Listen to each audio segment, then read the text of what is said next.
given your background as an actor, I wanted to ask you about making about this being your debut feature and sort of the origins of the whole film. You know, sort of how this transition came together for you, and sort of how you landed on this idea for your first feature. You mean transition from an actress to director?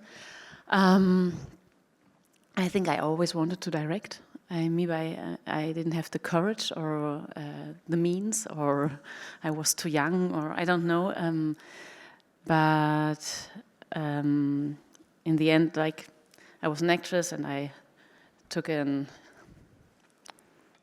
side loop to like a detour. detour, being a doctor, and then coming back as a director, because I felt that I really want to direct. And when I was thinking about, okay, what should my first movie about? Should it be about?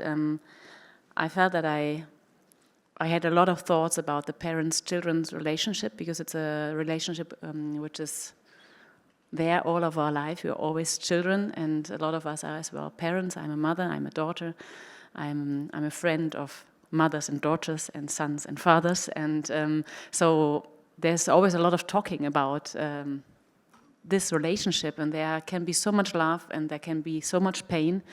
So at the end, I more or less decided to build up this fictional arc of this absent father and this daughter who wants to confront him with her existence, to have an extreme situation to be able to explore everything underneath. It's a bit like in acting, you have the dialogue, no? You have the phrases you have to say, and then you have the subtext. And the phrases you have to say, it's the story, and the subtext is everything I put in without it telling exactly my story. Maybe that's the wonderful thing about art.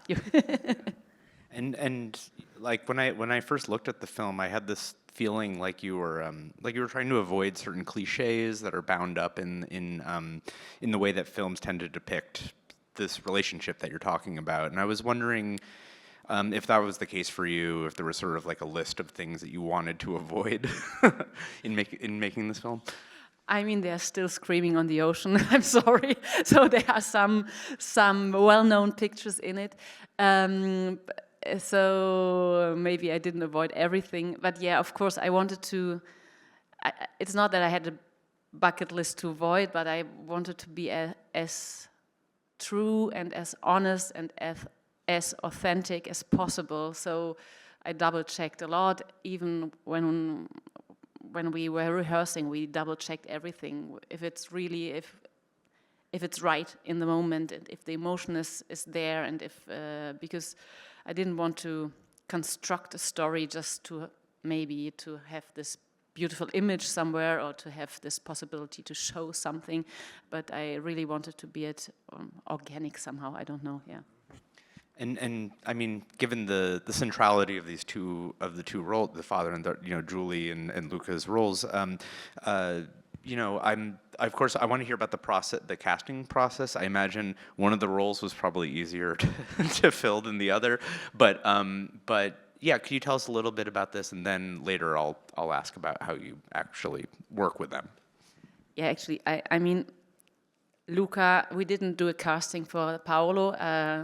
He was my first choice, and fortunately, he read the script. Like he said, I will read it.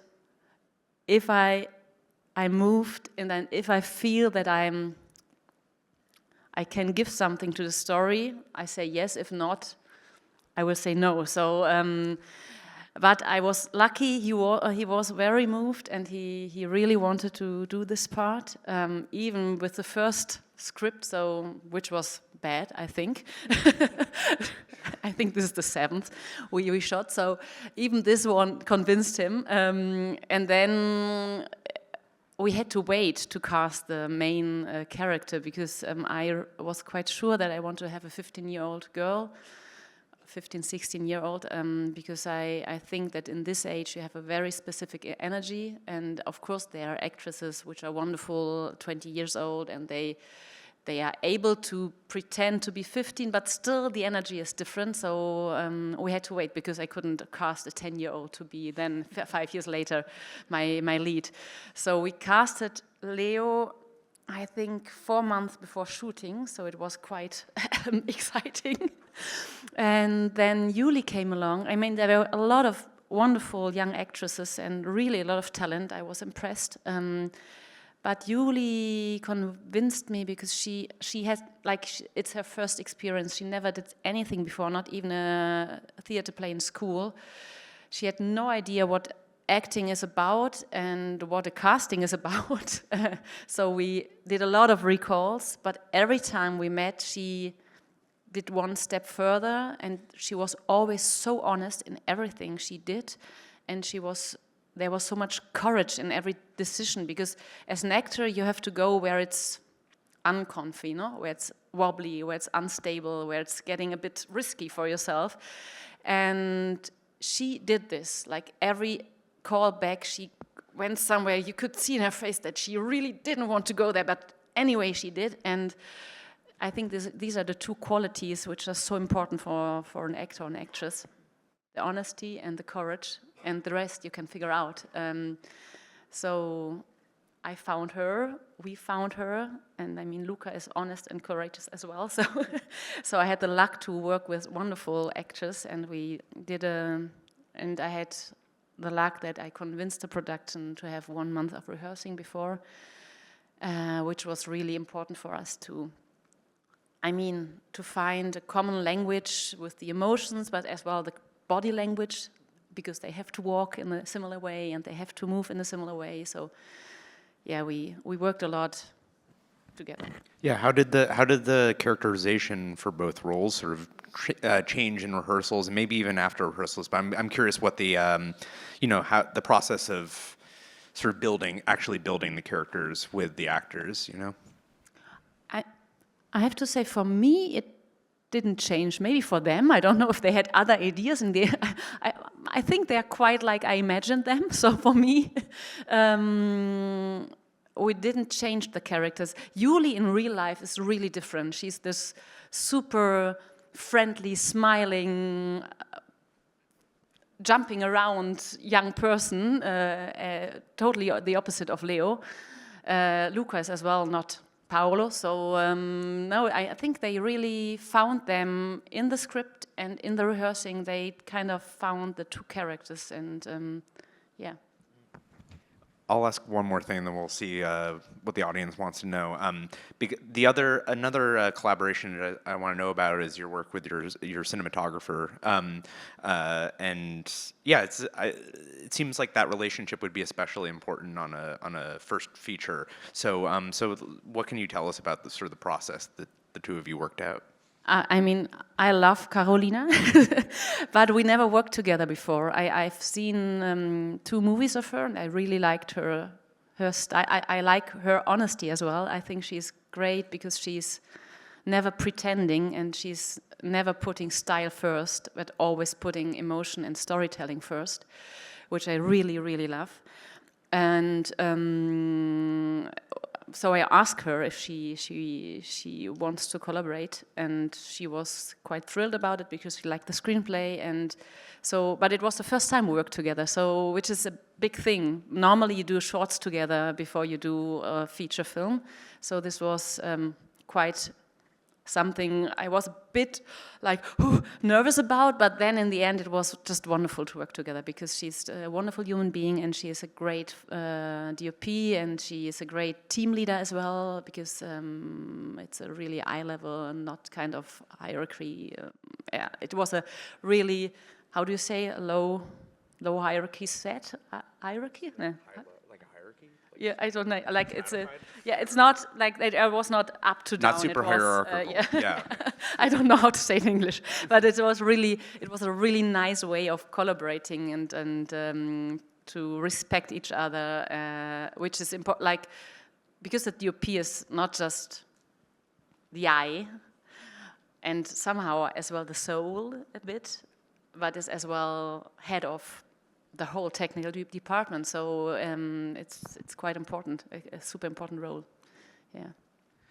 All right, so we're going to take some audience questions. If you have a question, please raise your hand. We'll bring you a microphone, and we'll start right here.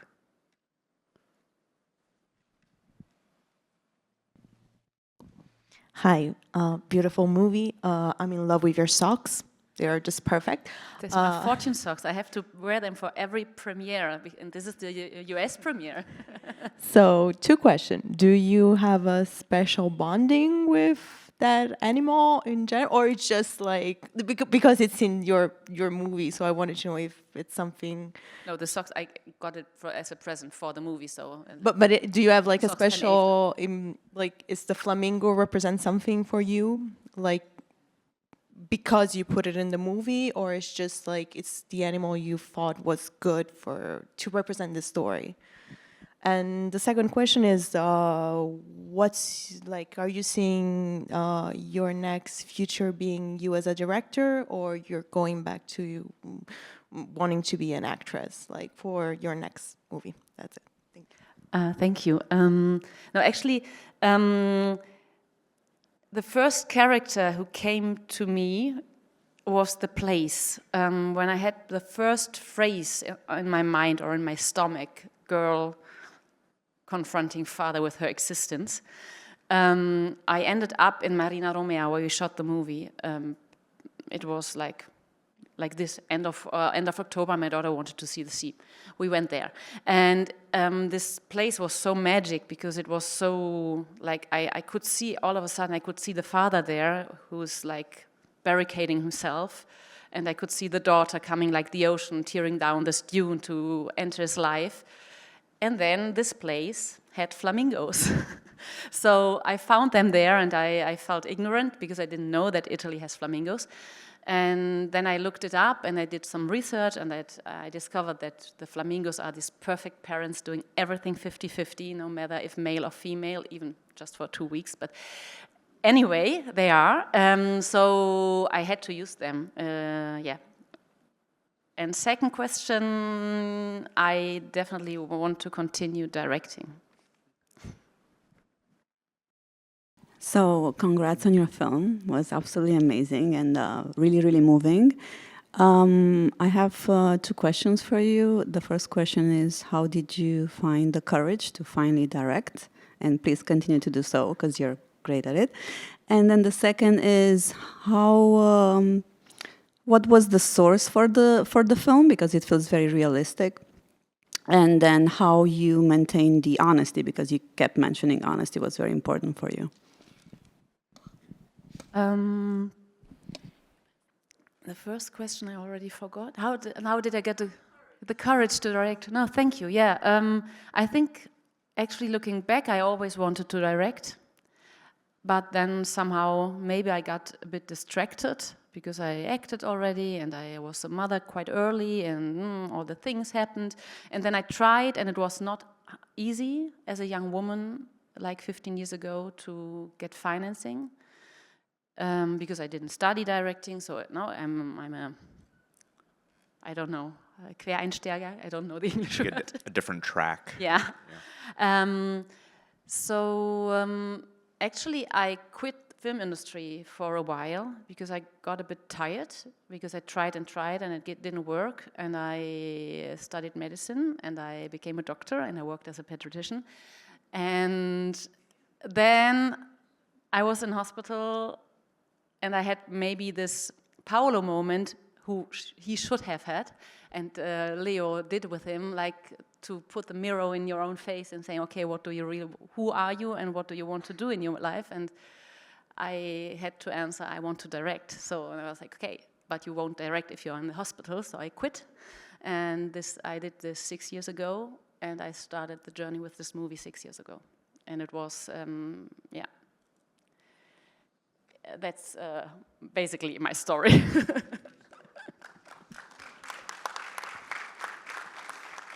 And the second question was about honesty. No, yeah.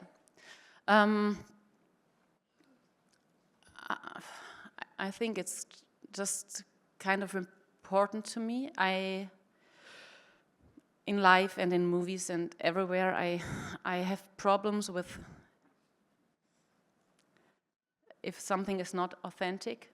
I feel uncomfortable somehow. So I think it's just my research to find more authenticity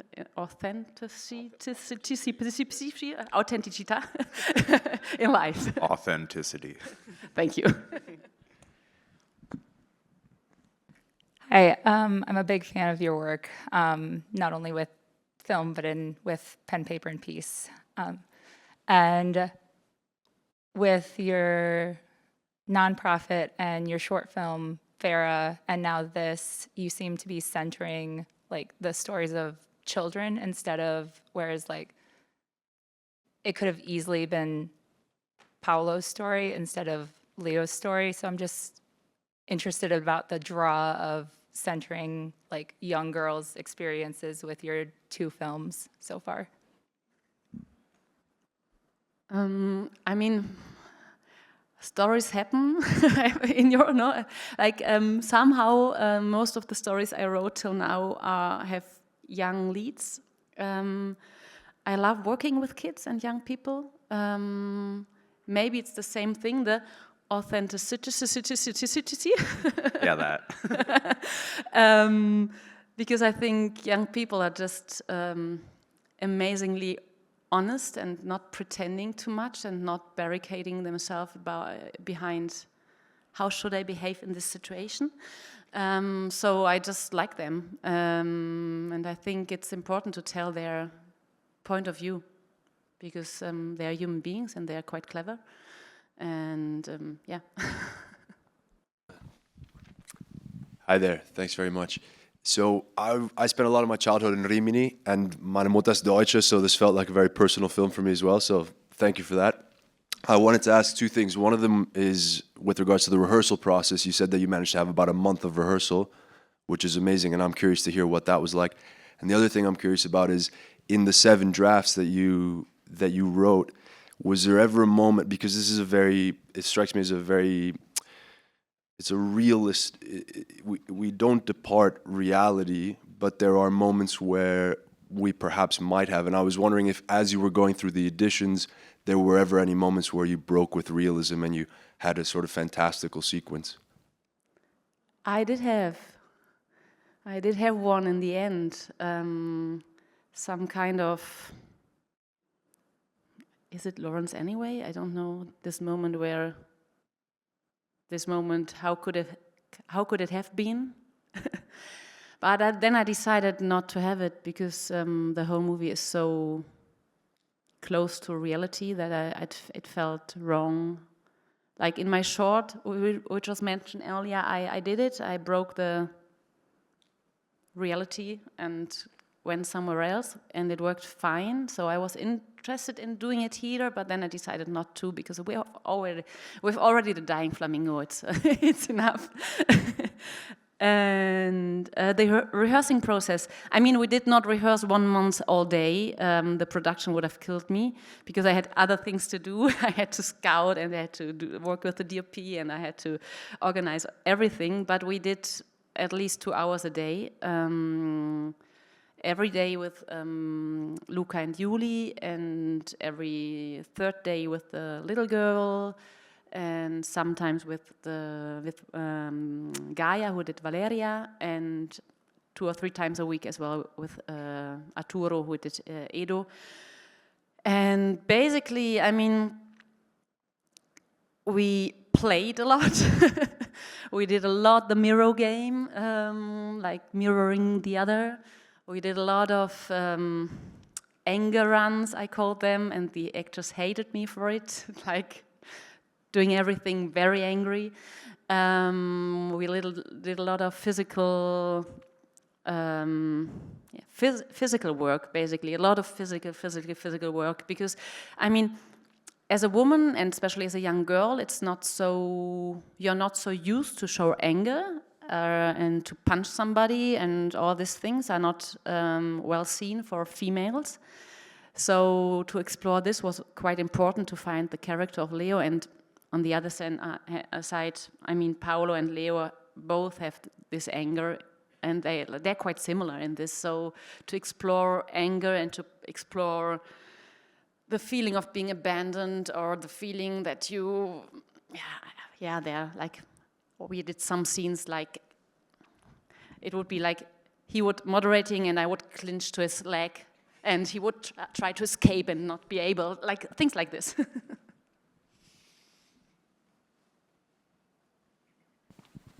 It's hard to see you. Yeah. But I'm sure you're all beautiful. Hi, I thought it was a beautiful film. I had a question about the implicit or explicit sexuality, because, 15-year-old girls are often very preoccupied with their developing sexuality, and it's a time when daughters who are close to their fathers withdraw, to protect themselves from all the anxieties about that. But in this case, the daughter, Juli, was really aggressively going after a connection with her father. And the two of them are such beautiful, physical people. I was wondering if there was discussion about that, or if it was just left to hang in the air or be implicit in some way, as opposed to something you explicitly talked about or addressed. In the writing process, I thought about it, but then I felt that the two of them are so, they're so deep in their emotions, and they're so, he's so stuck and she's so angry, that there was no room for this kind of thing, because I just felt that it was wrong in this case, because I think, it's too much. They're not thinking about this right now. Maybe in a second run, if they meet again, I don't know. But right now, there was no space for it. And I mean, I wanted to tell as well a character, like a lead character, who is not defined by being female or something, but it's more about her energy. And so we chose as well, her look is quite neutral. Not saying that she is male or something, but she's just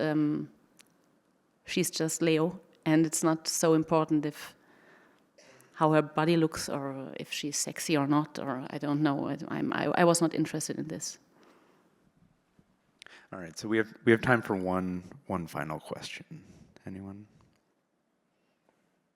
All right. Wait, right there. Well, thank you. A beautiful movie. I was curious about the Italian and German sensibilities. I wondered if that's something that you thought about in terms of not only father and daughter, but also her growing up in a different country and with a different cultural background at the same time. Something that caught my attention, that's one question, but related, English is also not my first language. And I noticed it felt very natural when there were this, especially towards the end, the climax of their working through their anger. Each of them started speaking in Italian and in German, respectively, kind of processing those emotions. I wondered if that just happened organically through the rehearsals, or was planned, or a combination of both, because it just felt very natural. It just reminds me of when I get really angry and I really just want to scream in Spanish or mix and then jump from Spanish to English, and just felt very natural and very organic, very beautiful. Thank you. I forgot the first question. It was about the cultures.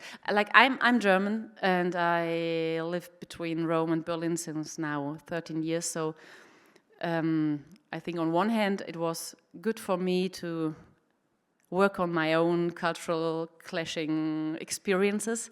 And then when I had the idea of the father, the absent father, I had the idea to make them even stranger in having him being Italian and her being German, so that they are not able to talk in their mother tongue, and